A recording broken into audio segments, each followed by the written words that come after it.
Zaten Allah'ım o şehri mən ölümde koy yavaş yavaş kulak asın. Benim anam dağda mı yok?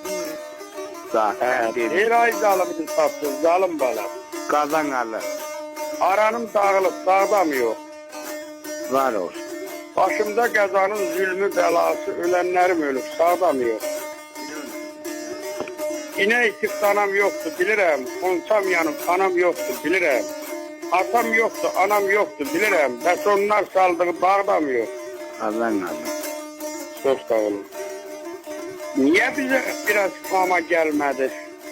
Bu zulmet karanlık sama gelmedi. Biraz kaymak katışıp Şam'a gelmedi. Yoksa benim anam dağda mı yok? Yaşa. Bəxtimin alovu tökü vətini. Kardeşe sığınar kardeş yetimi. Benim kapı kapı gezen içini çekip bağlamağa bağda mı yok? Kazan alır. Aylın, aylın, anlayın, kanın. Birleşesi olmaz temiz vicdanın. Diye söyleyen Qəmlumsanın sakkalı yanıp tutuldamıyor. Candan okutanını sonra katma. Ay yaşa he. Zandan okutanımı sonra katmağa.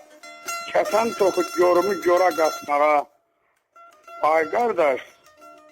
Ay kardeş. Dene var sonra katmağa bir kere ayranlı yağda mı yoktu? Kazan alır.